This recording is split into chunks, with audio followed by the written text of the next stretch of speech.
USA Ultimate presents the 2015 Ultimate National Championships. Frisco, Texas, the setting for Championship Sunday, the third and final crown as we get set for the men's battle. San Francisco Revolver, the top seed, getting set to take on Seattle Sockeye. Revolver put on a show last night under the lights as they took care of Chicago Machine. While for Seattle and Sockeye, a 13-10 hard-fought battle with Boston Ironside. And with that, a big welcome. Sean Kinney alongside the voice of Ultimate, Evan Lepler. Great to have you with us for this third and final championship.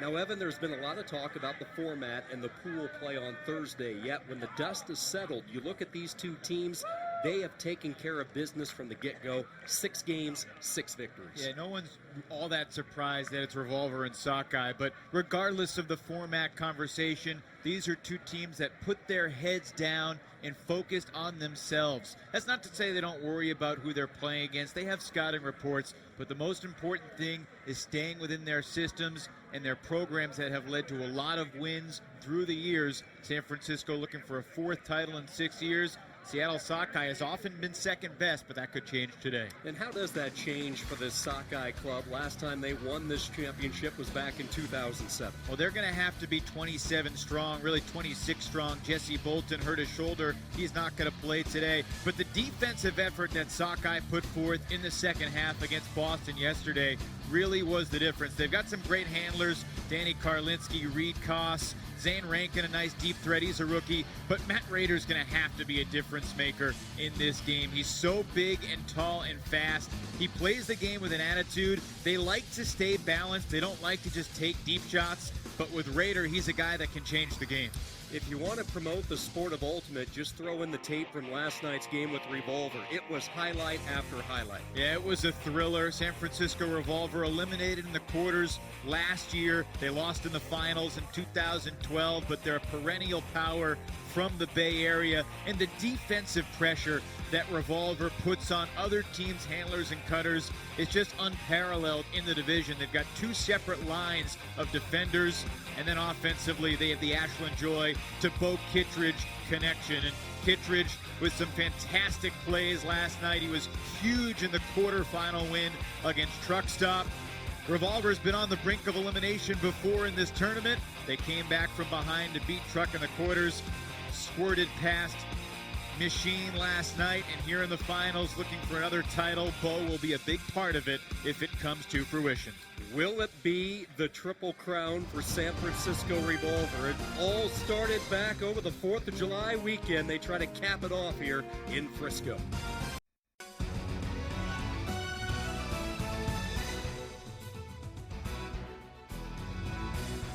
The 2015 USA Ultimate Men's National Championships are presented by Discraft Ultrastar, the official disc of USA Ultimate. Ask your retailer for Discraft Ultrastar. The Triple Crown Tour, the sport of Ultimate's premier competitive experience.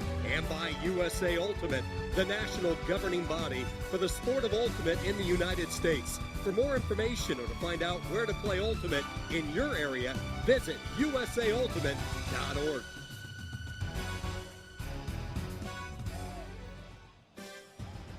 Three national championships in the proud history for Seattle Sockeye. Let's meet their starting lineup. Matt Rader, the star, one of the main cutters. Russell Sefton, Harkness, Koss, and Lynn.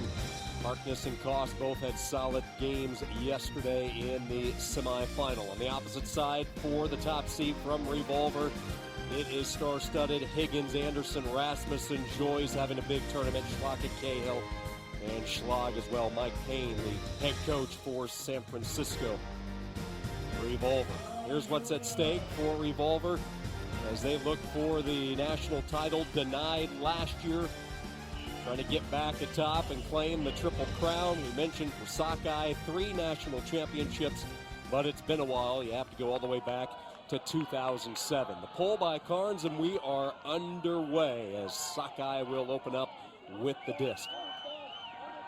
Interested to see who the matchups are, and immediately they go deep to Zane Rankin. What a first opening shot, right on the money. The assist to Karlinski on the backhand, hawk downfield, and Rankin runs underneath it as he beat Marcelo Sanchez, and a quick strike for Seattle.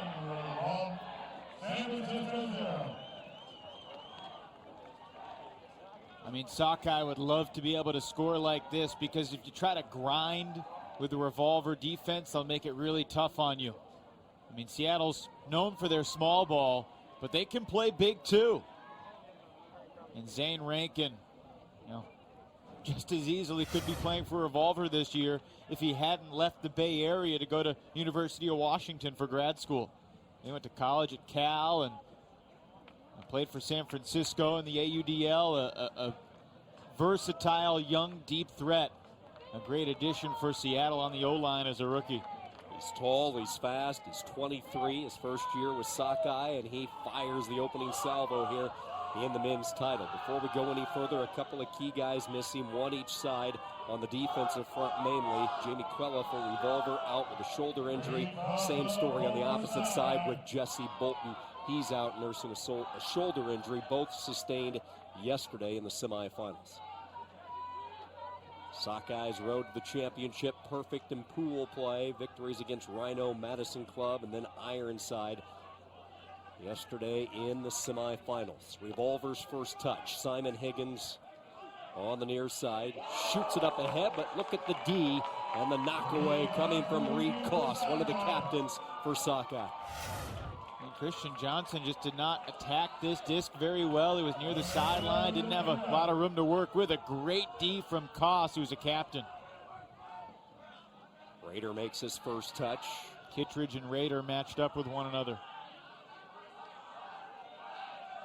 Frank Devin Barrich up ahead to midfield. Seattle Sockeye. Koss sends it up ahead safely to Rader. Kittredge falling off a little bit. They dump it off to Joe Sefton. Sefton looking for some movement. Now Koss is going to take a shot, looking for Sam Harkness toward the back of the end zone. Harkness lays out. Just ran out of real estate on the shot. And it gets Sockeye on the board again. A little bit too much on that throw from Koss. I like, the Sockeye strategy. They got to take some chances. Force Revolver to respect that deep shot. That'll open up some unders. After a turnover to start the game, here comes Schlag with a huck downfield. Looking for Kittredge, double teamed as a couple of guys go down. You saw Sefton. And Kittredge just lost his balance, and then he sort of undercut Sefton as Kittredge stumbled down. See Bo go down first here and then roll right in to the unexpected Joe Sefton. Sefton's focus clearly and obviously up in the air, and he never saw Kittredge roll into him. Good to see him walking off in his own power. That type of situation can be scary. I mean, fans can only hope that we see a couple more contested deep shots thrown up for Kittredge and Rader.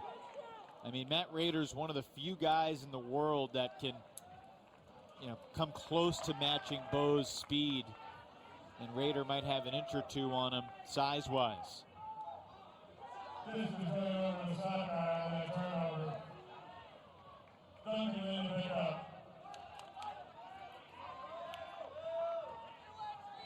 This will be Lynn triggering the offense for Sockeye.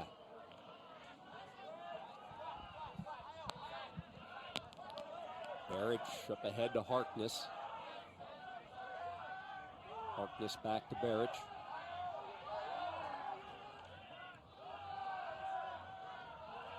See the tight mark being applied by Christian Johnson.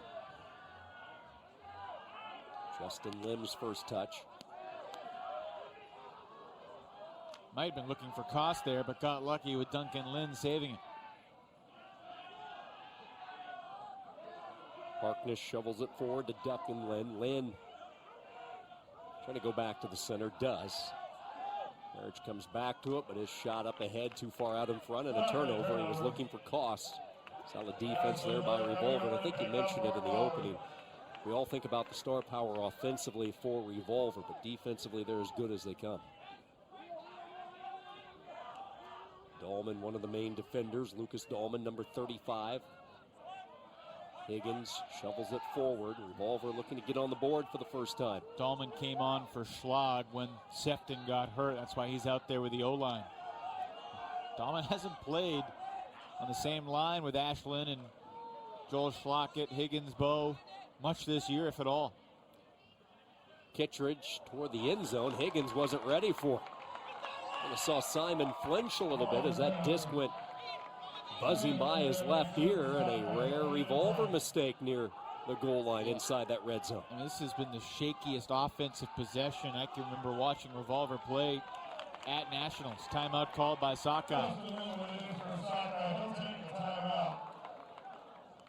Sort of an uneven start to this game. Seattle took the quick deep shot, Karlinski to Rankin, and here the Revolver offense, a contested deep shot to Bowe didn't work, and then Bowe just miscommunication there with Higgins. Simon turned his head out of the corner of his eye. He saw the disc, but just an uneven opportunity.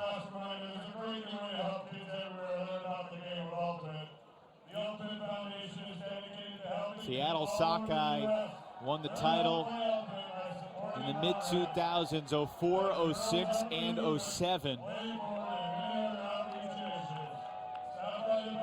Have battled for championships since then, went to the finals of Worlds in Lecco last year, but fell short.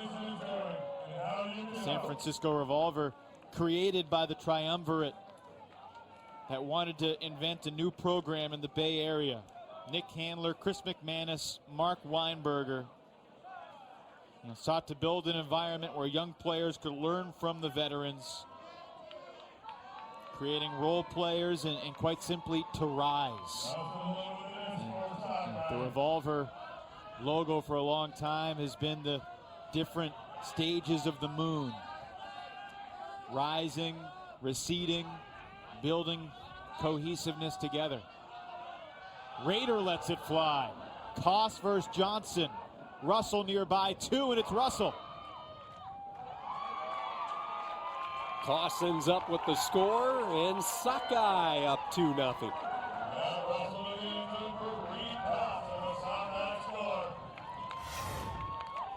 Just like opposing teams try to do to Bo Kittredge, you're okay if Matt Rader's taking that shot. I mean, you want to turn him into a thrower and an underneath cutter, but Russell able to clean up the trash. Koss running with him, and that's a break for Sockeye. Yesterday we saw Revolver get off to such a great start against Machine, and really the 2 back-to-back breaks at the beginning of the game was virtually the difference in the game for Sockeye to get an early edge, because the Revolver defense is going to get its fair share of breaks, even against a good offense like Sockeyes, but you've given yourself a little margin for error. You can see both Revolver and Sockeye have won 3 titles, and really, I mean, those are 2 of the preeminent programs ever, and the 2 greatest programs ever, Death or Glory, New York, New York. Revolver, Sockeye still a couple years away from joining that company, but they're entering the conversation for the top 3 clubs ever. Bo Kittredge had a 5-point night last night under the lights here. He really sparkled in the second half. Down an early 2 as Revolver goes to work. Ashland Joy, Chris Kasednar out there for Revolver. Nick Schlag, the other handlers, the cutters, Higgins, Rasmussen, Kittredge, and Cahill, and they send it deep looking for Bowe, 1-on-2, and Kittredge rises up.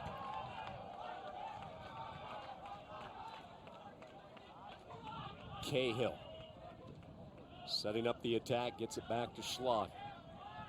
Kasednar whips a pass over right sideline to Cassidy Rasmussen. What a tournament for Rasmussen, 25 points entering this final.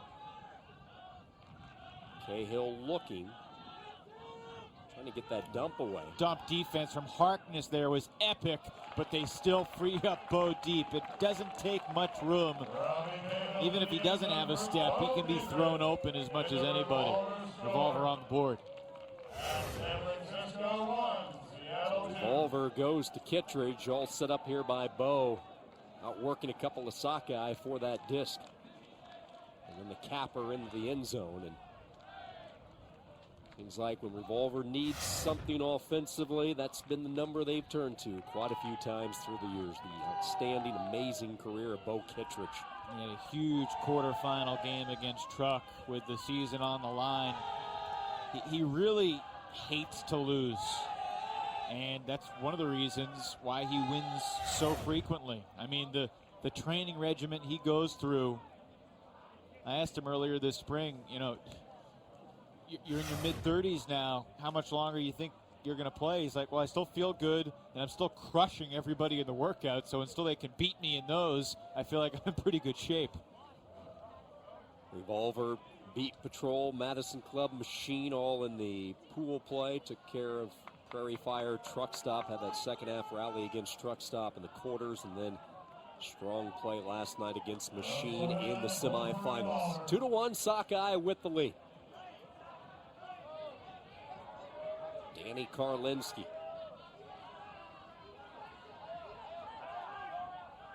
This is Burton with it. Mark Burton, solid player for Seattle Sockeye. A couple of goals last night, 9 goals in the tournament. There's a huck downfield.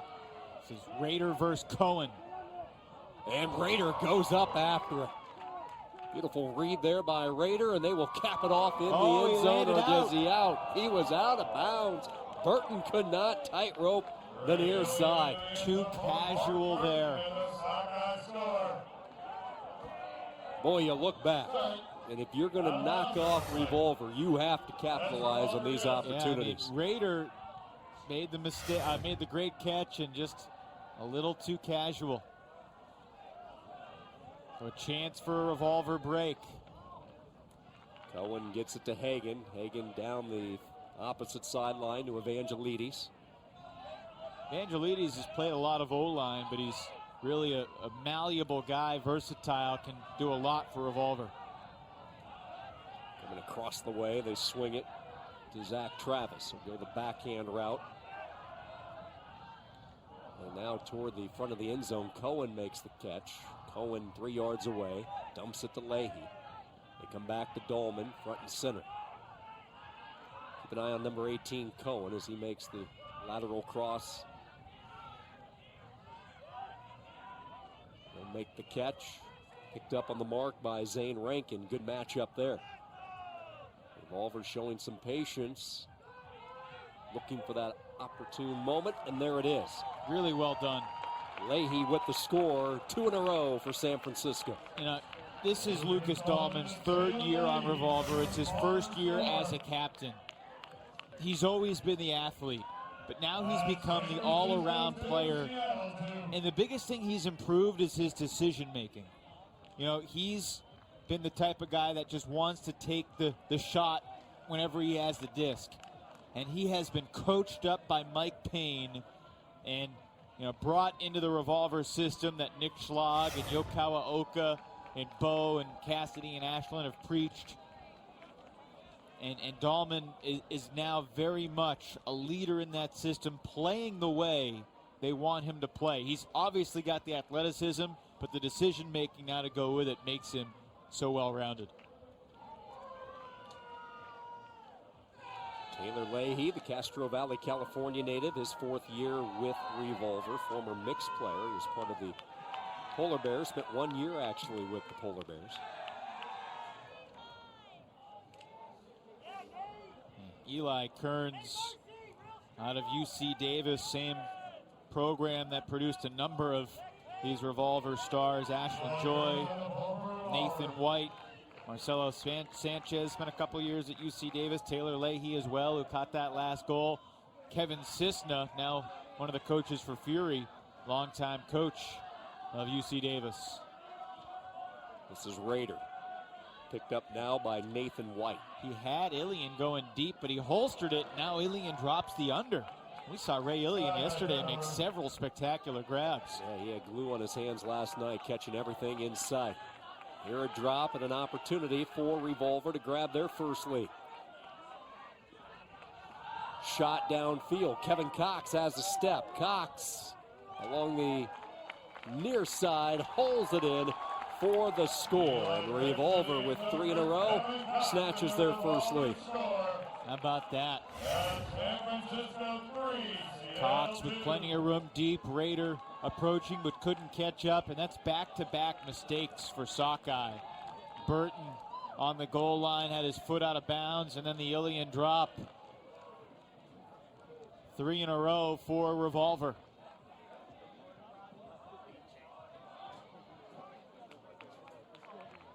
Now, Ashlyn Joy's got the prettiest throws on Revolver. Eli Kearns might have the second prettiest set of throws. No disrespect to Robbie Cahill or Cassidy Rasmussen or anybody else, but and Eli Kearns throws a beautiful deep ball. Kevin Cox, one of the few first-year guys on the team. Christian Johnson, the injured Jamie Quella, the others. Great continuity has been built. And it's amazing the youth that this Revolver team has been infused with in recent years. You know, right now, Higgins still in his early 20s. Greg Cohen, 23 years old. Lucas Dahlman, a captain, but he's just 28. Jordan Marcy out of Stanford, 23. Christian Johnson just out of UNC Chapel Hill, 23. Let's see if Sockeye can get up back on track. Michael Caldwell directing traffic downfield. Comes back to Karlinski. Caldwell in his 16th year on Sockeye. Midfield they go. Ilion has it. Good rotation here by Seattle. Looks like they found some rhythm as they work it down the field, trying to get the equalizer in. Karlinski with a hammer throw across the way. They get it to the seasoned veteran Caldwell, who tosses it to the pylon, and the score. This time Ilion hangs on. Very good trip down the field for Seattle Sockeye to tie it up. 26 years of Sockeye experience on this goal. Caldwell to Ilion. Karlinski got it to the break side with the hammer. Caldwell had plenty of time to secure it. A nice, easy throw. Well-timed cut from Ilion. He's been a regular threat going deep for Seattle. 33 years old, Ray, out of the University of Washington. He's had some great moments in his career in the Sockeye Championships of 06 and 07. Grew up around the sport. His father, Paul, an ultimate coach on the south side of Seattle. In fact, Paul's a frequent stat keeper and analyzer for Sockeye throughout the course of the summer months and season. So here we are, 3-3 early on, championship of the men's. And Evan, anything surprising you out of the ordinary here, or any developments, that you weren't expecting early on in this final? Yeah, these teams both have excellent defenses, but so far it's been less the defense that has created the uneven offense and more just shaky play from the team's sturdy O-lines. And Bo Kittredge had that mediocre throw in the end zone that went astray. A drop from Ilion, the Burton mistake. You expect everybody to settle in, and the offenses, will really make the defenses earn any breaks, any changes of possession that they get. Higgins gets it ahead to Cassidy Rasmussen. Thought about letting fly, but he kept it. Looking for a more sure opportunity. Bo had a couple steps on Sam Hart. Again, Rasmussen looking downfield at Kittredge. Bo's going to come back toward midfield as they set it up again with Joel Schlockett. Schlockett sneaks a pass to Joy. Now they're going to take the home run ball, looking for Rasmussen. Look at the layout and the score. Wow. Cassidy Rasmussen. Product of UC Santa Cruz. No one thought that Cassidy would be this good. And his speed kind of defies explanation. That disc was blading downwards. This is a really difficult catch. And yet he was able to swing his right arm around it. This will probably be the best angle here. Just before that edge of the disc caught the turf. And a pretty smooth celebration after the fact, too. The punt spike. Cassidy Rasmussen. We've talked about him over the past couple of days, just putting up monster points for this Revolver offensive line. And that time, SportsCenter top 10 nominee with the scoop, the dig, and the score. And that puts Revolver back up a point. 9 goals this week for Rasmussen. Here we are on a football Sunday, and you think of the great quarterbacks. The majority of them have had great receivers that make them look good. Now, Ashland Joy's one of the top quarterbacks in the world right now in the ultimate community. Cassidy Rasmussen just bailed him out on a throw that looked like it was too far.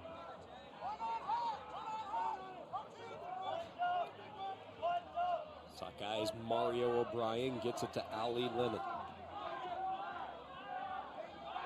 O'Brien nearly lost the balance in the tight mark being applied by Jordan Marcy. Now a home run shot, a hop downfield. White versus Rader. Rader waited perfectly for it as White left his feet. Take your time here. We saw Seattle mess up down in this area not that long ago. O'Brien surveying back to Karlinski. Oftentimes Karlinski, the orchestrator of the offense, he's forced to dump it back to Murray. Good defense here, good goal line D by Revolver. Yeah, they're not allowing anything to the open side until Bayless lost Lennon there on a little slip through.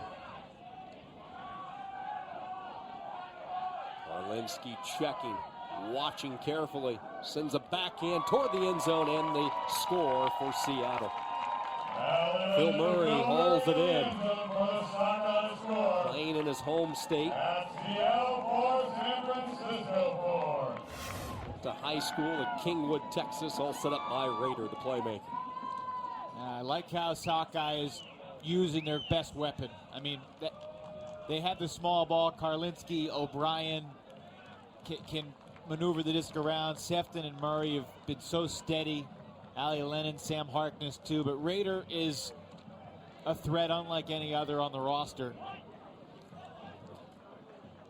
And Sockeye forcing Revolver to defend Rader the full field. Here's good end zone offense. They used patience this time around. And a little rising backhand from Karlinski. Mentioned Murray grew up right here in the Lone Star State. Played basketball at Kingwood, Texas High School. His first ultimate experience was actually in college at the University of Washington. Murray gets the goal. Sockeye ties it up at 4 apiece.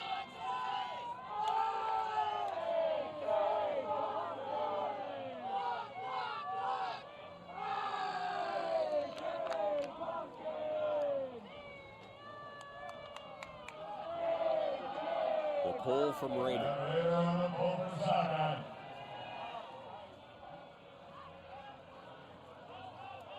Ashland Joy gets it to Kittredge. Rader hasn't played back-to-back points too often this weekend. It obviously stresses the importance of this game, a championship on the line. And they're going zone here.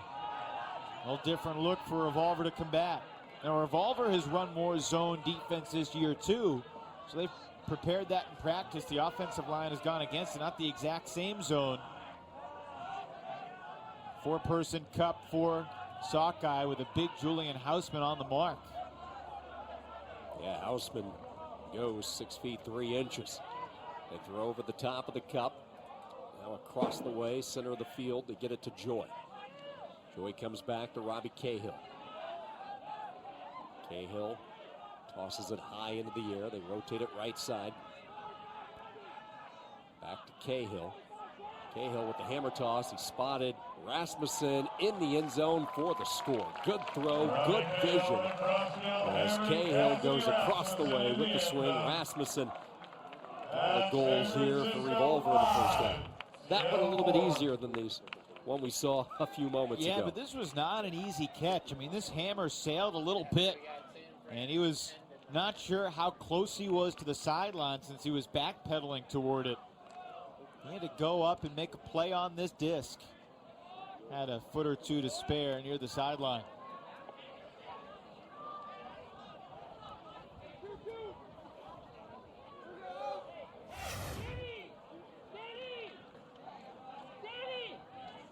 Cassidy Rasmussen, one of the anchors for Mike Payne's team. And Mike Payne has 5 gold medals from revolver competitions. His wife has 6 gold medals. Sam Salvia with Fury. Now Mike Payne, though, it took him a long time of losing before winning. I mean, Matt Rader has experienced a lot of tough losses in recent years in nationals, but Payne lost 3 finals in college, lost 3 finals in club before Revolver finally broke through and won it all for the first time in 2010.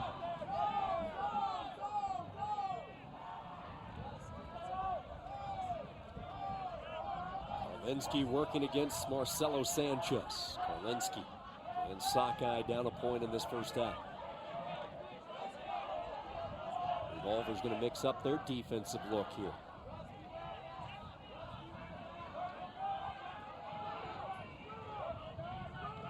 Quickly swinging over to Zane Rankin. Rankin back to Karlinski. Here's that short game from Sockeye you were talking about. Karlinski up ahead with some space for Rader. He sends a backhand beauty right toward the front of the pylon, not quite in.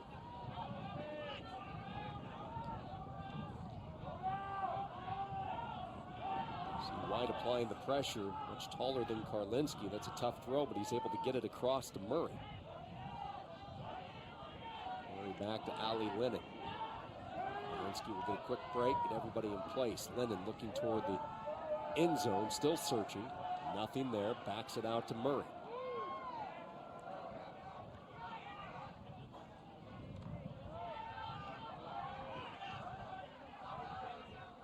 Karlinski able to fake White. He lost his balance into the end zone. There they go. They cap it with Rankin getting the score. Interesting, Evan, the last 2 times they've been down there that close, they have been really, really patient ever since the early mistake. That's been a key. Now Revolver showing his own look. It'll force Sockeye to talk about it down the road. Sockeye had the one mistake in the red zone when Burton landed out of bounds, but they're 4 of 5 close to the goal line and punching it in. Karlinski, a guy you want the disc in his hands, and Burton picks up the assist to Rankin, who has his 2nd goal. There's Mike Payne and Lucas Dahlman. The Revolver brain trust.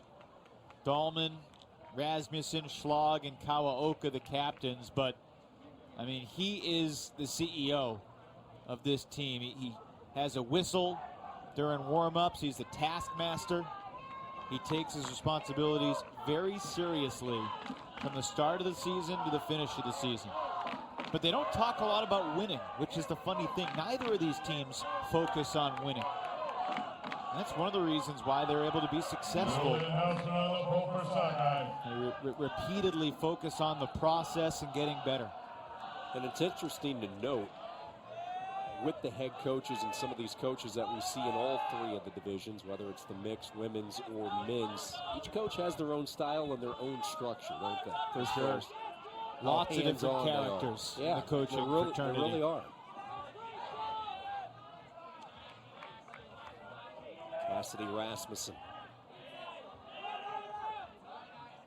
swings it back over to Nick Schlag. Schlag to Simon Higgins. Higgins about as smooth as they come. 2nd year with Revolver, wearing number 1. This is Joy, one of the best throwers. That's too easy. Let her fly. Wide open Kittredge for the score. Frank Devin Barrich is reacting like that's what Sockeye wanted. But he was a good 2-3 steps underneath Bo that whole point. And I mean, he's got no chance if that's a good throw. And when Ashland's throwing it, you got to be pretty confident that's a good throw. And when Ashland gets the disc there, you got to make an adjustment defensively. That was a breakdown defensively there from Sockeye. See the injured Jamie Quella out there offering encouragement to Kittredge and some of the offensive line. Bo with a second goal in this first half, and Revolver with the 1-point lead. Bo grew up in Fairbanks, Alaska, but was born in a tiny town, the great north of Alaska, called Koktuvik. His father was a guy who flew the little bush planes into tiny Alaskan communities. Grew up in Fairbanks, went to Boulder, Colorado, enrolled at University of Colorado. He wanted to play football, but as a friend of his in Fairbanks, Alaska, Pete Delamere, told me, said, I used to throw with Bo, but he really had stone hands. and then Pete, that is hard to believe. And then Pete said, if you tell Bo I said that, he'll deny it, but it's still true. Catching a football is certainly different from catching a Frisbee. It must be. He's had no trouble catching the white circle. 6'5", Revolver on top in this first half.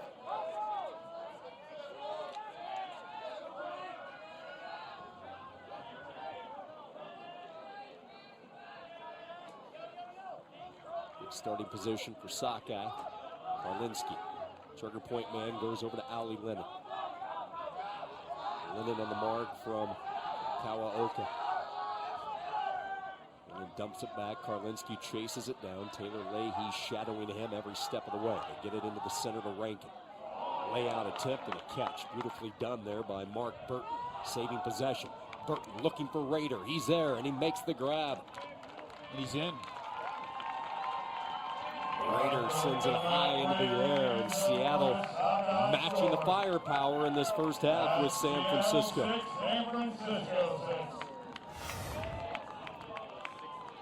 Well, Seattle's certainly done a good job getting Rader involved.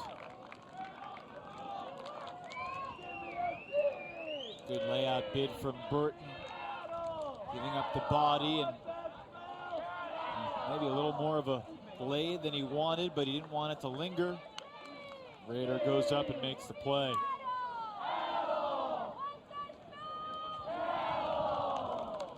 And Rader brought up by so many of the great Sockeye veterans like Ray Ilian, like Mike Caldwell, Roger Crafts, Ron Kubalanza.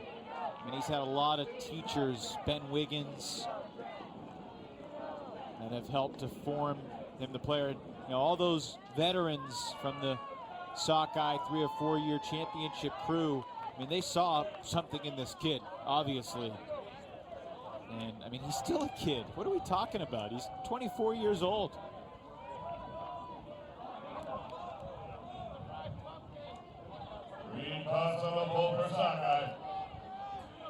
By the way, Bo's, the town that Bo Kittredge was born in, Koktuvik, Alaska, the population was 293, the 2000 census. They're small towns, and then there are small towns. So do they all have stone hands of the 293 people in that great Alaskan city? Bo's the greatest athlete ever born in Koktuvik, I'd venture to say. I think that'd be a safe bet. Although they've had some pretty good Iditarod mushers up there through the years. Sockeye will try to keep pace here in the first half. On the defensive end, looking for a break opportunity, but Revolver has been sharp. Since a couple of mistakes, a couple of misfires early, they have been tough. Joy looking. Remember, Ashland Joy was sick for the U.S. Open, the first leg of the Triple Crown Tour. He missed the first few days of action with food poisoning. He was able to return for the final. Yeah, it's been a different season for Ashland this year. I mean, he's entrenched in medical school now, so anybody who's known anybody who's done that knows it's not an easy task. It's basically schoolwork and ultimate for him. He's sacrificed some of the leadership role that he had in the past on this team, but obviously still so impactful as a thrower. Kittredge up ahead to Cahill. Schlockett showing his speed, runs to the disc, makes the grab. Revolver working the way into the offensive zone, and some contact, and a pick is called. I mean, during the women's title game, Sean, we talked to Alex Gesquier, former Revolver player and coach. Asked him what the key was going to be. He said Revolver has to be patient. Sockeye is going to try to clog them up and really force them to work. On this point alone, there have been a couple, maybe 60-40, 70-30 chances that Revolver could have taken deep to Rasmussen, to Higgins, to Sednar as well, but patience has prevailed.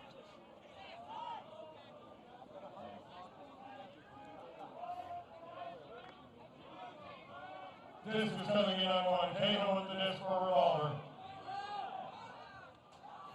Cahill gets it to Sednar. Sednar to Simon Higgins. Higgins quickly to the end zone, and number 3 today for Cassidy Rasmussen. Found a seam, found a little bit of a hole. Couple of quick flicks, and Revolver 1 point away from halftime. 7-6 San Francisco. Really composed offense from Revolver. I mean, this is the boring offense that Mike Payne talks about. The sure thing offense. Just requires throws and catches. And Revolver, despite being the greatest team in the world year in, year out, still spends a ton of time practicing the basics of throws and catches. I've been around some coaches that have this mindset. Practice throws and catches and being in shape on your own time. When we bring our entire team together, we're focusing on strategy and building cohesiveness. But Revolver, it doesn't embrace, and I'm not saying one's right and one's wrong, but Mike Payne really spends a lot of time focusing on the fundamentals. Austin double wide, knocked off by Boston Ironside, who was the 9 overall seed, made it to the semis for the 8th straight year. Machine finally getting past Ring of Fire after a slow Thursday, coming along Friday. And we talked a lot about it yesterday. Thursday was underwhelming. Friday was epic. There's so much tension in the air on Friday morning at 9 o'clock when you have every team in the men's and women's division taking the field. 32 different teams across the 2 divisions, and for half of those teams, the national title dream ends just like that. And they're in the men's division in particular, there are more than 8 teams that believe they can win it all coming into the weekend. So, do you think the parity in the sport is increasing? Gradually every year. I mean, in the men's division, there's no question about it. Revolver's been tested over and over again. In the women's division, there's more parity in that top tier than there used to be, obviously. It used to be Fury and Riot. Maybe some team would crash the party. But now it's Fury, Riot, Brute Squad won their first championship today. Scandal won the last 2 years. Molly Brown is the team to watch next year. Sockeye down a point with the disc. Closing in on halftime of this championship. London had to stick that right hand out in a hurry to make that last catch, and some contact, and a pick is called here.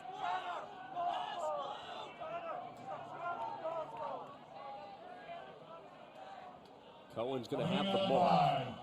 And Allie Lennon. And again, those two hang into one another inadvertently.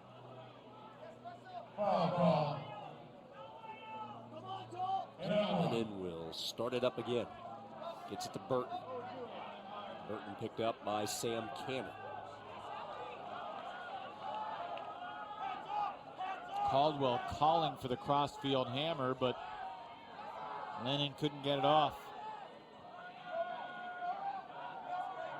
Rader versus Kittredge. This is Rader with it. On the near side to Karlinski. He's going to take a shot with that backhand. Schlockett might have gotten a piece of that disc on the mark, and it's Dahlman going up and getting hammered by Rader, coming down with a D. Yeah, he had to get some piece of the finger on it. There's a shot downfield, knocked away and intercepted. Murray took it away. Battling with Cohen downfield on the strike, and a big defensive play made by Phil Murray. Murray makes the catch up ahead, puts on the brakes. Cohen following him. Burton wanted the disc as he was flying down the seam, guarded by Dolman. Again, Seattle not taking a chance. They come near side to Caldwell. Low throw by Caldwell. Rader digs it out, but then Cohen got a hand up and gets the D. Solid play by Revolver. Back and forth we go with the turnover. And great awareness from Cohen to keep an eye on the disc. You know, Rader thought he could sneak it around Cohen because he wasn't looking at the thrower. But Greg Cohen, the ever alert defender. Revolver calls timeout, an opportunity to take half and go up 8-6 with a 2-break lead at halftime. With the end of the club season, after today's championships, you see the national championships, the third and final leg, all the way back to 1979. 48 teams, over 1,200 athletes. We move to the Midwest next year in Rockford, Illinois for 2016. Root Squad, Dragon Thrust winning their third consecutive mixed division title. Who is going to be the third and final champion, Revolver or Sockeye? But as we talk about the end of the club season, you know, what do a lot of these guys and women do during the off season, if you will, in the world of Ultimate, as far as they take a break? Do they continue the international side of play? How's that work for a lot of them? I think as far as, you know, these two teams go, Revolver, Sockeye, there's not a very long off season, if any at all. I mean, these guys stay in excellent shape, and, you know, especially the team that loses this game, there's a lot of motivation to get back into the weight room, get back out to the track, stay sharp, throwing the disc. I mean, there's a little break involved, but 2016 is going to be a big year. WUGC in London next June. Tryouts for that in January. A lot of players on these two teams will certainly believe that they can earn a spot. Robbie Cahill just out of that timeout. Cahill with the hawk downfield. He's looking for Russell Wynn. Wynn jockeying for position, and then at the last second, look who jumped into the party. Sam Canner comes in and gets the score to send it to halftime. Not how Revolver necessarily drew this up, but it worked out. Cahill was certainly looking for a win, but the throw floated.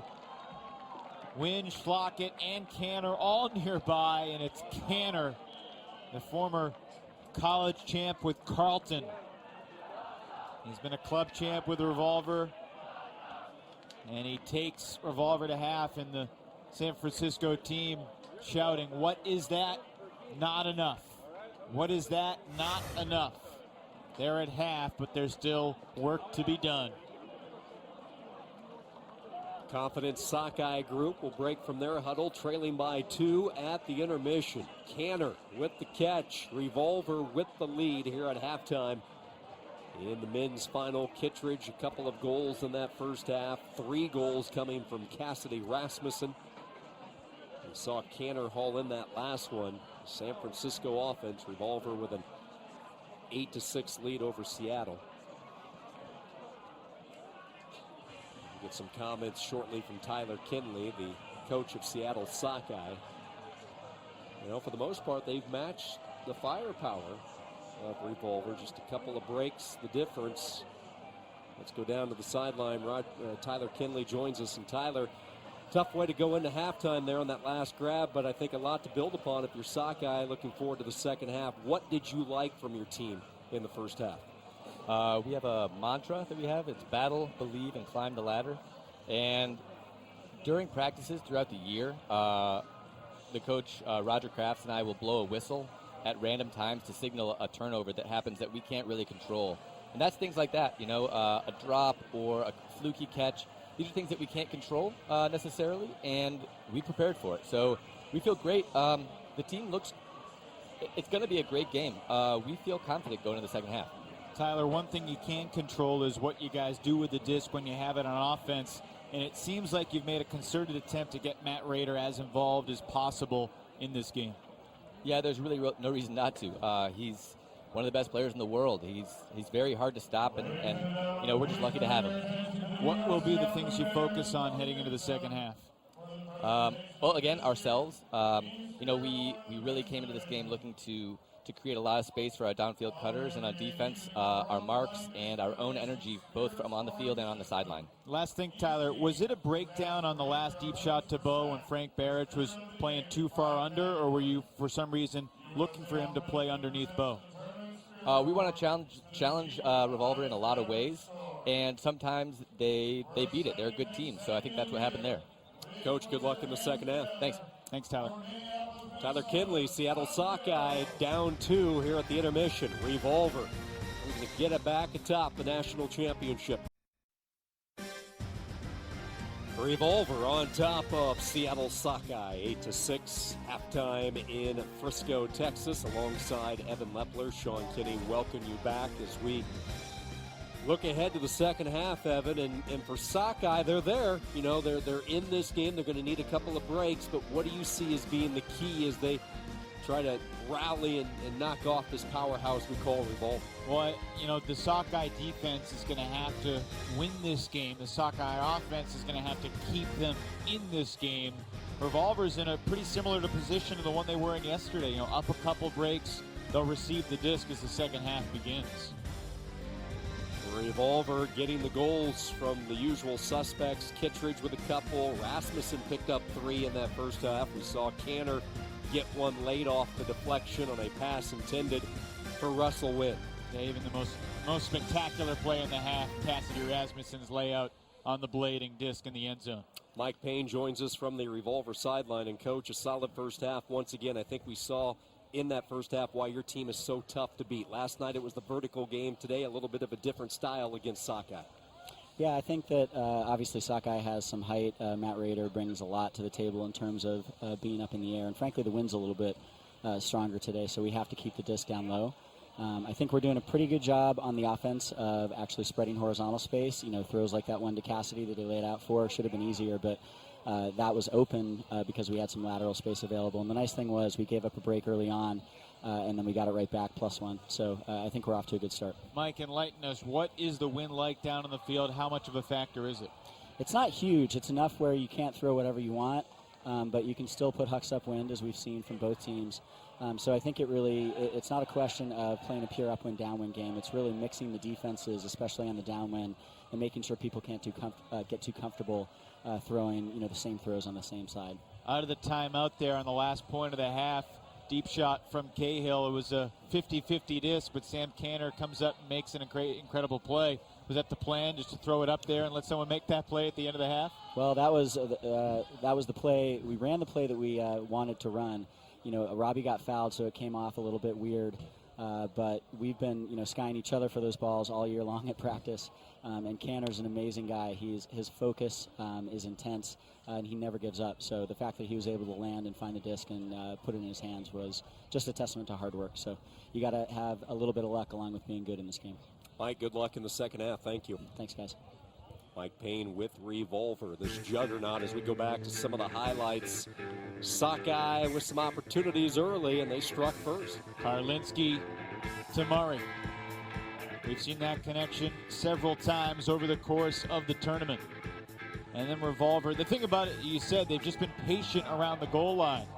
Nice cross-field hammer. Cassidy Rasmussen near the sideline, making the catch. One of his bunch of goals in the first half. And again, Sockeye's red zone offense has been pretty efficient for the most part, too. Rankin, Karlinski surveying the field.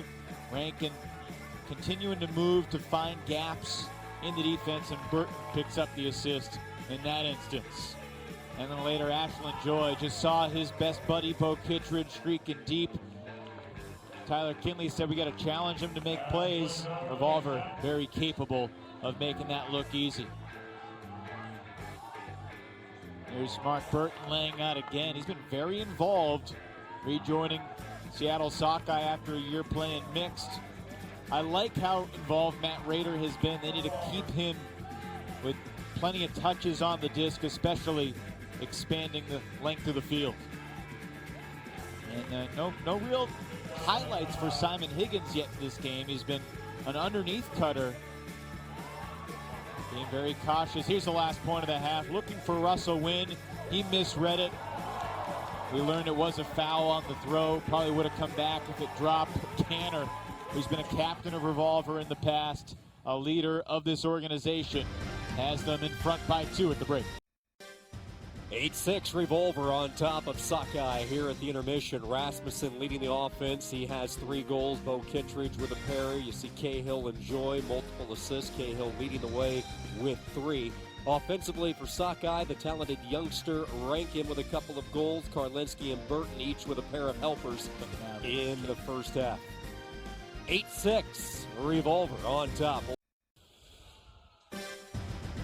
Good look at Dr. Pink Field here in Frisco, Texas. Revolver looking to get back atop the world in the national spotlight here. San Francisco, after a tough 2014 at this tournament, looking good so far. Now they try to put the finishing touches on Seattle Sockeye. Bo Kittredge and company getting set to receive as we start the second half. Sean Kinney alongside Evan Leffler and Evelyn. Evan, let's start with your keys to the second half, beginning with Sockeye. Defensively here, do you expect any changes? I don't expect them to change what they do necessarily, but the key is just making plays. You know, different individuals coming up with big plays. And obviously an early break in the second half would go a long way for Sockeye. Cassidy Rasmussen leading all scorers with 3 goals in the first half. Has it, whips it back to Kasednar, right back to number 9, who goes up high. You can hear the footsteps of Duncan Lynn chasing him. Looks like a pick called downfield. That'll stop the action. On the opposite side then for Revolver, what do they need to do to put the finishing touches on this one? I mean, Mike Payne has a system. Be cautious with the disc, take the shots that are there, and they're very fresh defensively. And the offense just looks to take the sure thing. This is not the sure thing, although somehow Kittredge and Higgins were both wide open. If there's ever going to be a sure thing, there it was. When you have number 1 and number 50 in the same ballpark and both left pretty much unguarded as they were there. I'd love to see a wide angle shot of that and see exactly how this happened.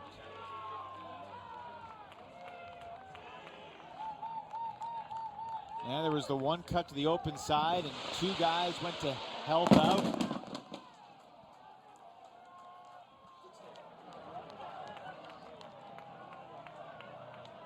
I mean, Kittredge, it doesn't get easier than that. That's another defensive breakdown by Sockeye. 2 of the biggest stars in the game. Saw the smile from Higgins there. He was even shocked a little bit. Fireworks here at Dr. Pink Stadium. And plenty of fireworks from this Revolver offense. Higgins gets his first goal. 13th of the weekend. I mean, you look at the offensive production with Higgins and Schlacken, Cassidy Rasmussen, double-digit goals. There's Kittredge. So many weapons, so many ways to beat you, and they can do it in a variety of ways. 9-6, San Francisco with their largest lead. Sockeye gets their first touch in the second half. Karlinski. Karlinski over to Ali Lennon. Lennon sends it up ahead to midfield, making the catch. Now they get it to Zane Rankin. I thought Rankin played well in the first half. Rankin goes back to Karlinski. Karlinski spinning, looking for an option. It's Murray who comes to the dump, and a pick is called. Downfield, Rankin and Rader got tangled up, and then Sanchez chasing Rankin, picked by Rader. Yeah, White with Rader, Sanchez with Rankin.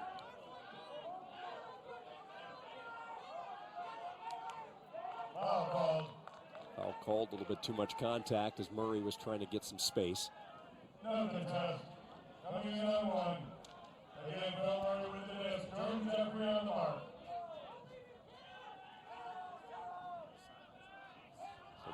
looks. He'll take a shot toward the end zone. Has a man open for the score. Good look that time. Ray Ilian hauls it in. And Sockeye a quick counter here on their first possession. That's a really good matchup. Kearns guarding Ilian, and Ray Ilian wins it this time. Saw him sell the in cut and then just accelerate and attack this disc on a nice put from Phil Murray. Plenty of snap, plenty of rotation, stability on that disc to give Ray Ilian a chance to run it down easily.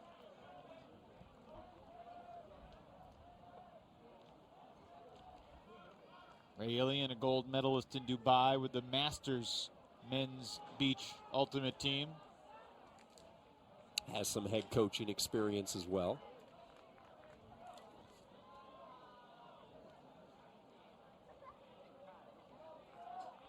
College level with Washington. Here he gets his second goal, and Sockeye within 2, but they're going to have to get some stops. They're going to have to get some defensive stops, some break opportunities to try to turn the table on Revolver.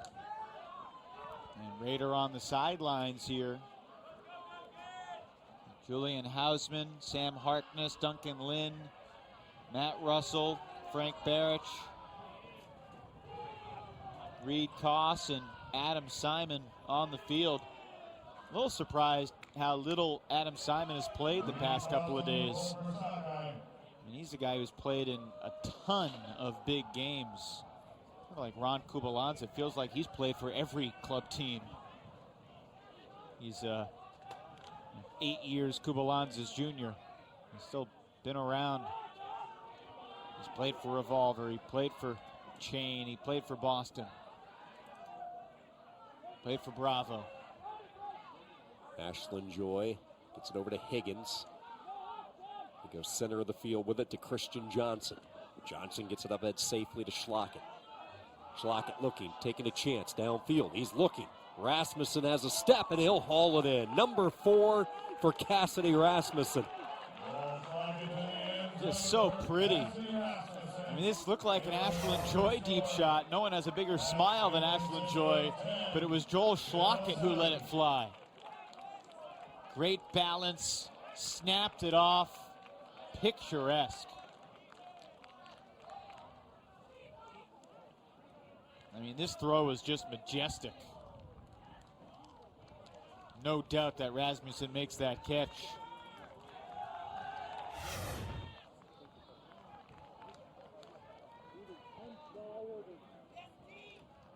On the big stage, Cassidy Rasmussen has had a lot of really big games.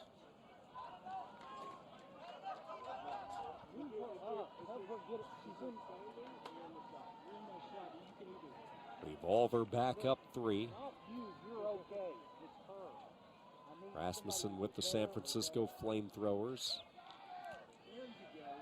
4 goals, you mentioned he's played in a lot of big games through the years. San Francisco Flamethrowers in 2014, San Jose Spiders in 2015. Yep. With Bo and Ashlyn winning another championship. Beating Seattle en route. Many of these Sockeye players were on the Cascades in the AUDL this year. Zane Rankin and company with Matt Rader. Rader and Rankin. Come back near side Murray. He gets it back. Here's a Karlinski shot downfield. Nobody home. Breakdown in communication.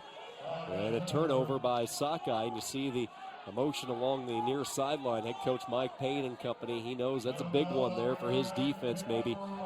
Trying to seal the deal here in the second half. I'm not sure what Karlinski saw there. There was a lot of traffic in the middle of the field, but clearly nobody making a play on that disc deep.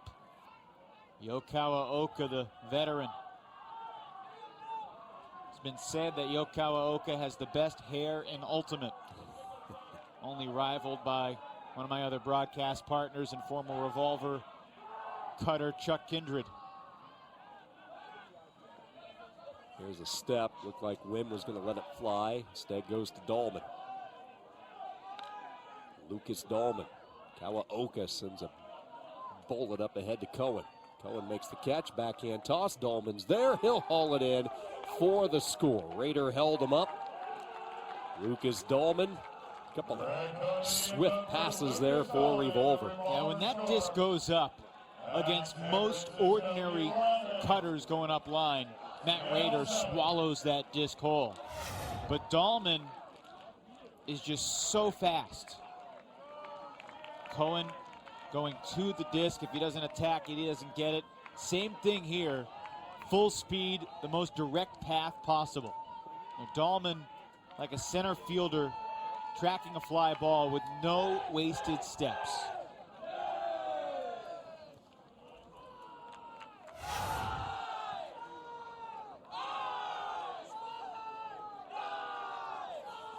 First time I remember watching Lucas Dahlman play was the Next Gen Tour.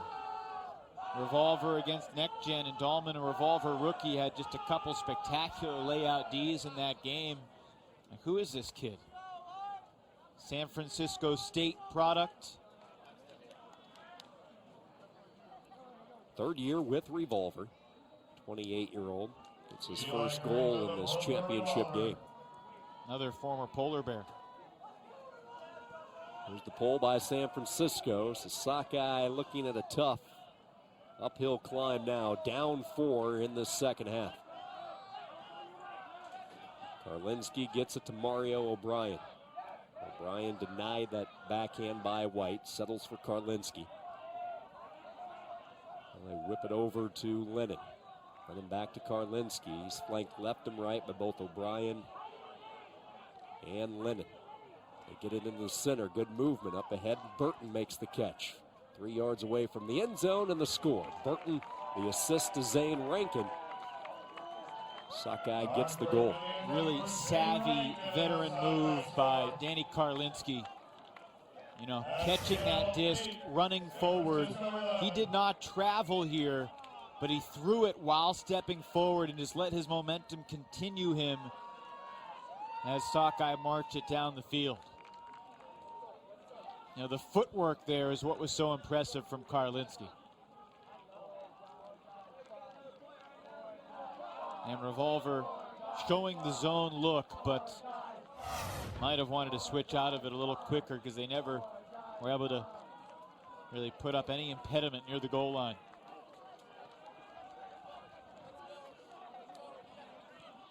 Rankin gets the goal. A lot of it set up by the captain, Karlinski.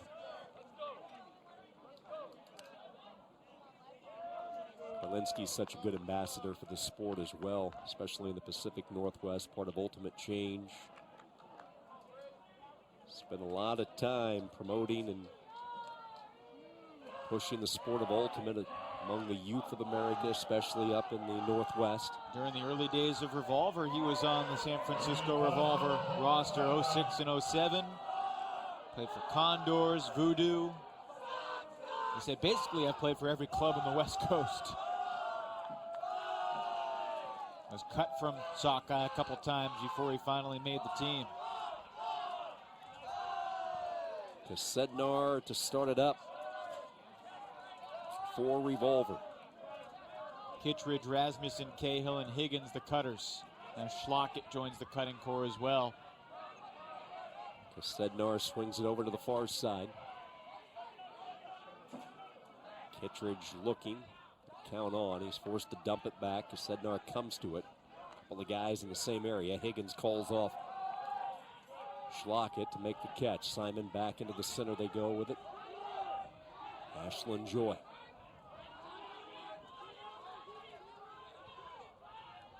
Donnie Clark right now chasing Joel Schlockett around. Donnie's had a quiet game, and quiet is not a word often associated with Donnie Clark. See if he can make something happen here downfield on D. You have Julian Hausman trying to track down Kittredge.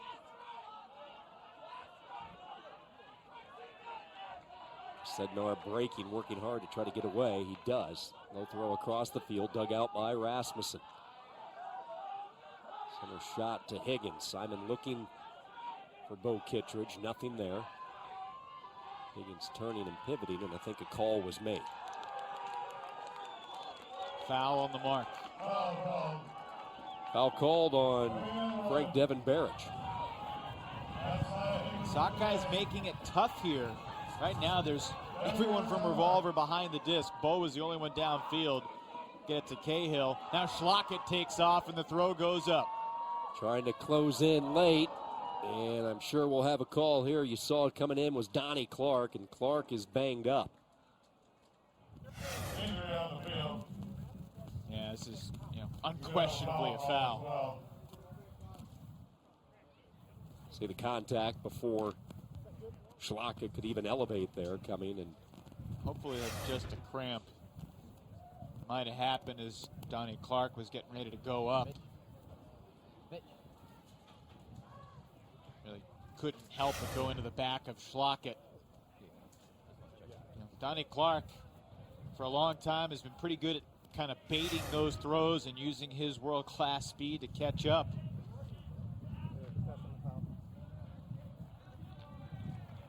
He describes himself as a dog running around the field, chasing a frisbee with his tongue wagging out. Clark, one of those guys who picked up the sport in college, did not start ultimate until his freshman year in college at Washington. I'm going through some of the highlights and watching some of the top plays in the sport. I still remember the highlight reel in 2013. He pulled off the greatest with Sam Harkness for his teammates. Beautiful looking play, like they all are. So Clark limps off the field for Seattle Sockeye. Sefton replaced him. He's going to check it here. Yeah, it's a ground tap there. Okay. So there's no stall here. He's going to walk it up. Looks like we're good. Whenever you're ready. 20 seconds! Schlockett taking his time, getting to the line, giving his team a chance to get set. It's about the slowest I've ever seen Schlockett move, and Kittredge beats his defender to the cone. For the Revolver score, that's San Francisco 12, Seattle 8. There's really not a good way to defend Bo Kittredge in the end zone in these situations. I mean, Reed Koss has a lot of experience guarding Bo. But the way Bo uses not just his speed, but also his body, getting himself between the disc and the defender, creating a throwing lane. You can learn a lot from watching him cut. Revolver has not made a mistake in the red zone, Sean. They're 6 for 6. And last night in their win against Machine, not a lot of red zone opportunities because they struck vertically over the top so much. A new champion this year, Johnny Bravo, exited in the three-quarter round. Compliments of the Machine. See, Revolver won it back in 2013, also 2011 and 2010. Sockeye at the bottom of that list. They were trying to get back atop the world. But they're going to have some work to do in this second half. 12-8 Revolver in control, in command as they get set for the pull.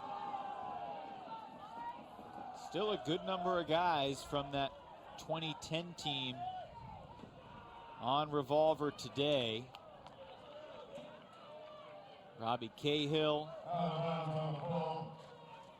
Ashlyn Joy, Sam Canner, Yokawa Oka, Bo Kittredge, Cassidy Rasmussen, Joel Schlockett, Nick Schlag, Russell Wynn. Mike Payne was a player on that team, now the coach. Alex Guesquier, also a player on that team. Went on to have some success as a coach. Yeah, just a few wins in his day. Had a lot of fun with him up here. Yeah. Ali Lennon, count rising quickly, able to dump it off to Karlinski. Karlinski, the main handler for Sockeye. Comes near side to Elliott, who has a couple of goals in this game. Dahlman applying the mark there. Now they go far side to Matt Rader. Dangerous. Foul was called on the throw, and this is going to come back. As that disc was elevating, you saw the hand go up. Just as a couple of Revolver players were feasting on the wobbler. TMF for aggressive marking issued to Kevin Cox and Revolver. Believe that's the first TMF of the game. Cox will continue the tight mark here, really pestering Murray. Looks like another call was made.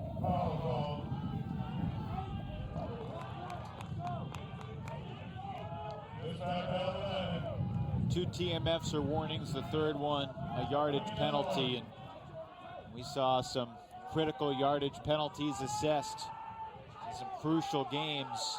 Johnny on Bravo Friday. Machine is the one that comes to mind. Polar Bears, the UPA was another in the mixed division, and Matt Rader just got hand blocked.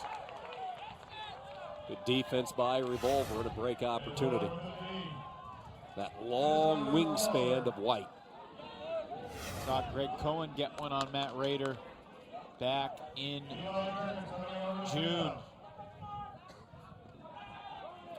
Kearns gets it to Dolman. And a pick called. July, where Cohen got a big foot block on Rader. Somebody's calling one.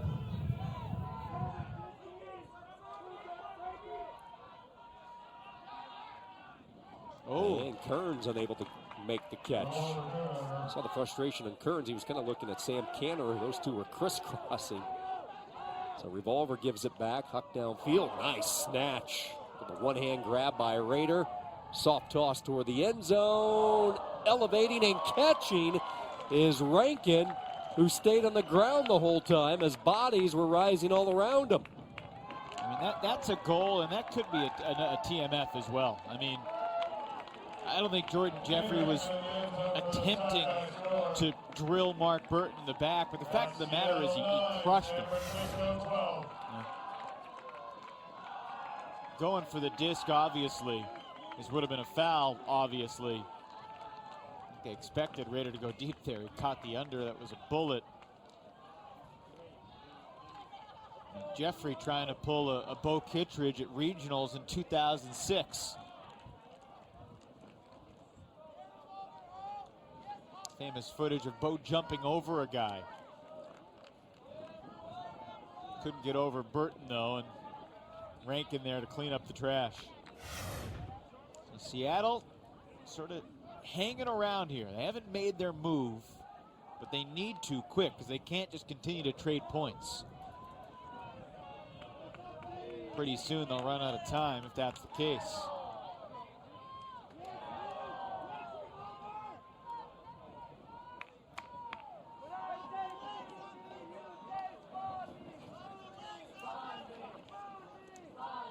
Green comes on the pull for Sockeye.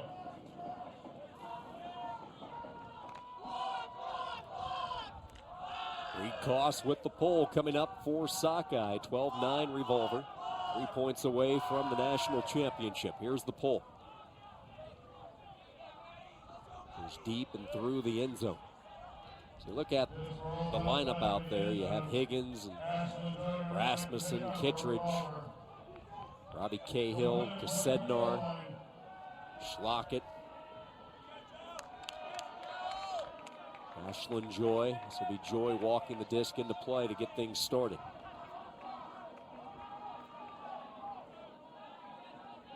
Joy at his own goal. Sends it across the way, Rasmussen. Rasmussen on the mark by Duncan Lynn. Gets it back to Kasednar. One thing I've noticed that the top handlers do, they look downfield, stall counts around 3 or 4, then they look dump, and then they look back downfield. Sometimes you're a downfield defender, you see the handler with the disc looking dump, and you think, okay, he's not coming my way. How can I better position myself for the next throw? Kittredge with a lot of contact, and it's Rasmussen who makes the catch. Kittredge went up. Bo might have got away with a foul as he kind of forearmed Duncan Lynn away. Like he initiated it. He took out the defender, and that opened up an avenue, a window, if you will, for Cassidy Rasmussen. Kittredge sends it up ahead safely to Robbie Cahill. Cahill looking to go backhand, does. Rasmussen makes the catch despite the contact.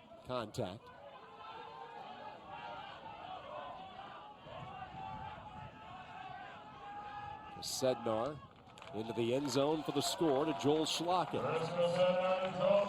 Most of Schlockett's goals come just like that. I mean, he's so hard to guard around the goal line. Changes direction so fast. I mean, Schlockett's a guy who's fast, but he's also quick. And Duncan Lynn did not call a foul on Bo. Might not really have had a play on the disc anyway. And then Revolver just patient around the end zone. You know, swinging the disc from side to side. Kittredge going to slip this one through. Cassidy Rasmussen going to get a touch. On the left side, coming from the front of the stack, absorbs the contact. Doesn't try to force it into Higgins, who was open in the back corner of the end zone, but instead finds the swing. And you see Schlockett beginning his cut. He went to the open side, they covered it up, back the other way. Schlockett in his 8th season with Revolver. Always rating high on the defensive matrix. In fact, you look at Schlockett's career with Revolver, he was actually talked into trying out for the club from his college days. He's an unassuming kid. He really is. We have not had him on for a post-game interview before, although there have been many times where his performance has warranted it. Mike Payne calls him the prototypical Revolver player. Filling a role, excelling in that role. And this could be the nail in the coffin if the D-line for Revolver can punch it in. Rankin misfires on the pass to Caldwell. Dolman will walk his way over casually to pick up the disc. 2 points away from the championship. This is what Revolver does. They just wear teams down, grind them to bits. Feels like Sockey's running out of gas. And you have the Sockeye D-line, and then you have the other, the Revolver D-line, and then the Revolver secondary D-line, which is just as good as the first, and they're still running full cylinder. So it makes them so tough.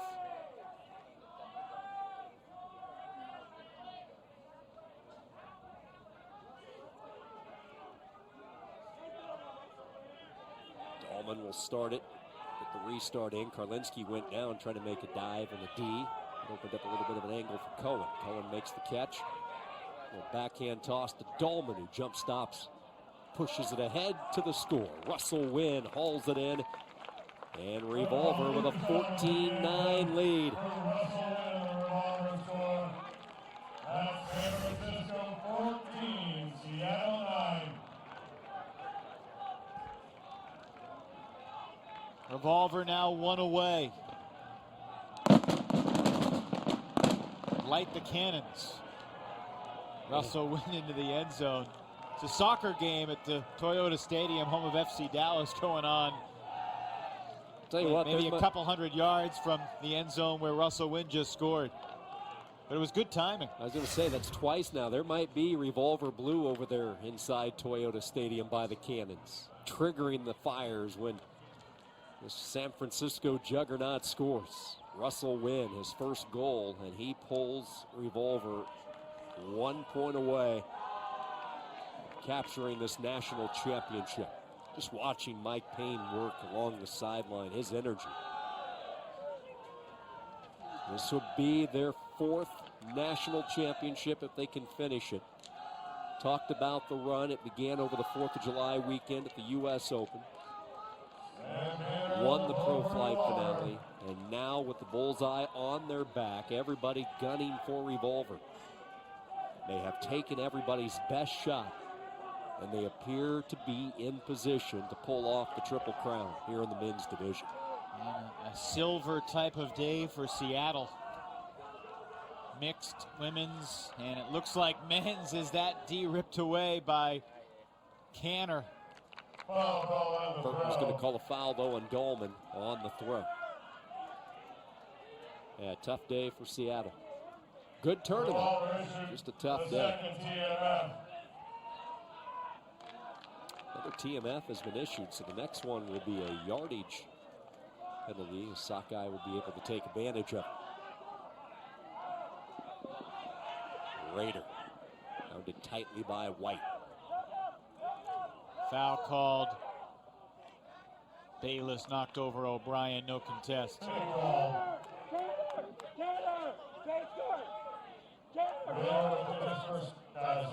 Might have been a pick on O'Brien, getting in Bayless's way. Either way, they collided, play stopped, and it will resume in the same spot.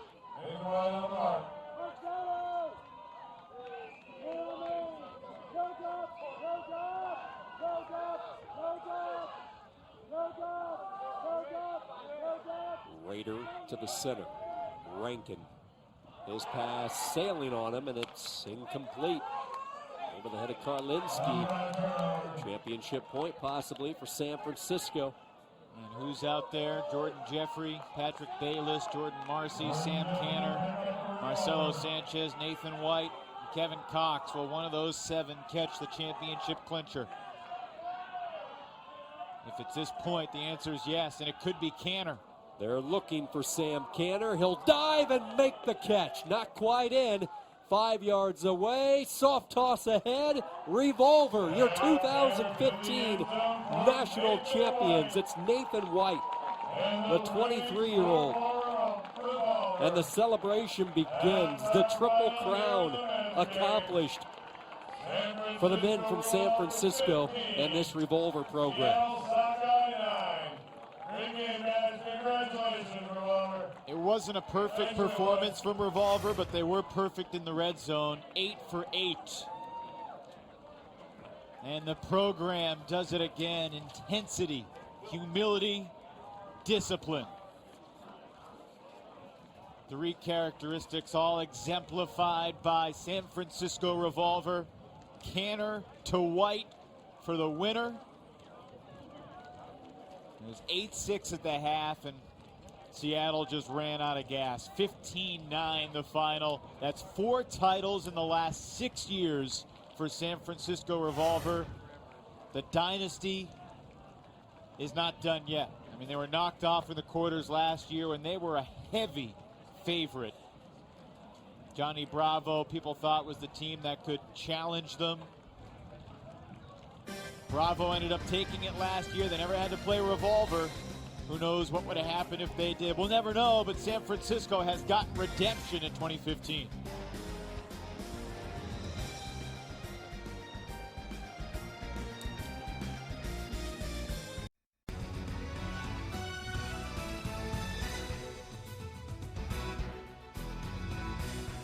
The 2015 USA Ultimate Men's National Championships has been presented by Discraft Ultrastar, the official disc of USA Ultimate. Ask your retailer for Discraft Ultrastar. The Triple Crown Tour, the sport of ultimates premier competitive experience. And by USA Ultimate, the national governing body for the sport of ultimate in the United States. For more information or to find out where to play ultimate in your area, visit usaultimate.org.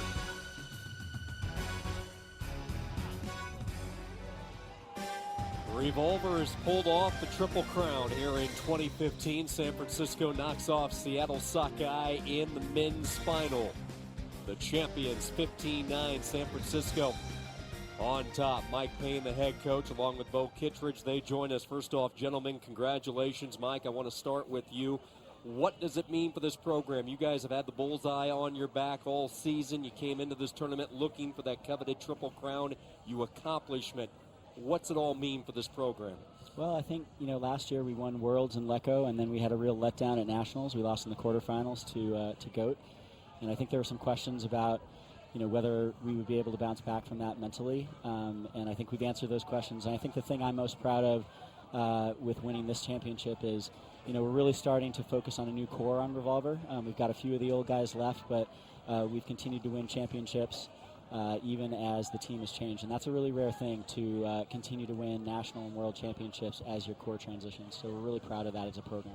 Mike, when you mentioned that you're a core of younger players now, but some old guys left, Bo raised his hand off to your left over there. He told me he's still crushing everybody in the workouts, though. What does Bo continue to mean to this program as an older guy? Well, I think the funny thing is when Bo first came to the Bay Area and we sat down and talked about what his role would be on Revolver. He came from Colorado, where he was really everything to them, and he was really mature. He said to me, I want to play a role on this team. I can't be everything, otherwise we're not going to be able to win one, and definitely not more than one. And so Bo has really been the best role player on the team in a lot of ways. People think he's the superstar, but he leads by example in terms of role playing. And frankly, one of his roles in the last couple of years has been to crush everybody in workouts so that they get better, and lead everybody onto the field as we do our warm-ups. So he's been a pleasure to coach and also to play with back in the day. Bo, you had your share of highlights today and this weekend, but I think the top highlight today was probably that catch that your roommate Cassidy made on that blading shot toward that left end zone. What do you think of that play?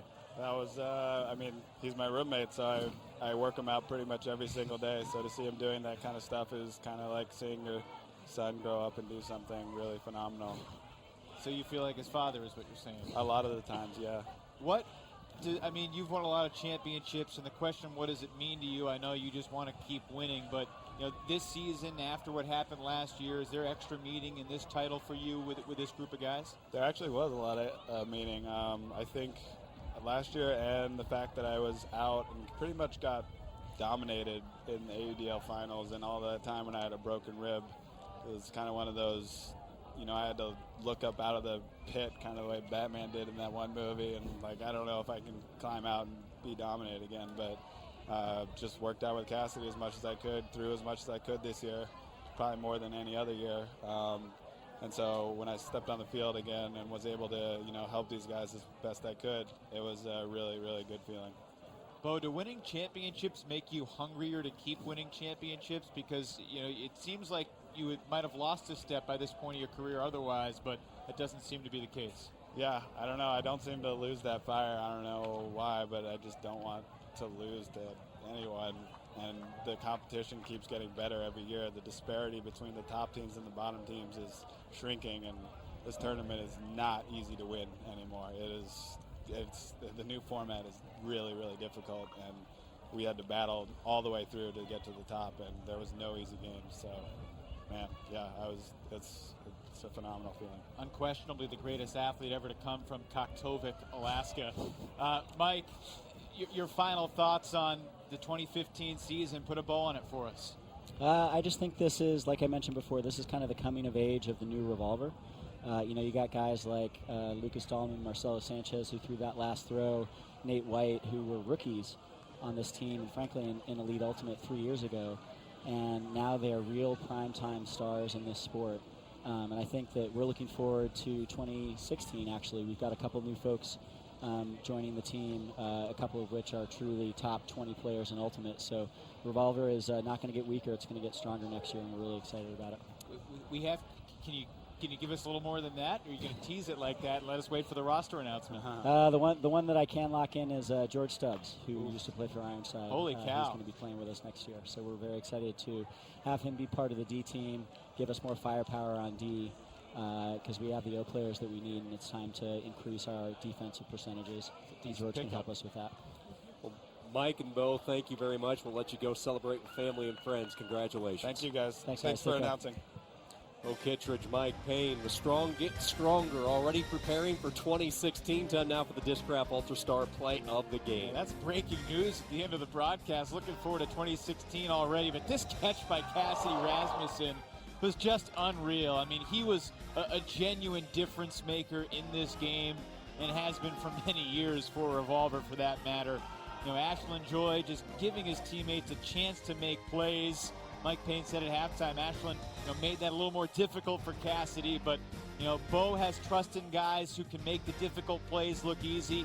They've got a team of guys who have set the standard for Ultimate worldwide. They are the deserving USA Ultimate champions for the 4th time in 6 years. The 2015 club season in the books in the mixed division. Minneapolis wins their 3rd consecutive crown. Boston Brute Squad captures the women, and a familiar name back atop the men with Revolver. That's the story from Frisco. For Evan Lepler and our entire ESPN crew, I'm Sean Kinney saying so long from Dr. Pink Field in Frisco, where the final score is Revolver 15, Sockeye 9. To watch this game on replay, log on to WatchESPN.com or download the Watch ESPN app Thanks, everybody, for watching. This has been a presentation of ESPN.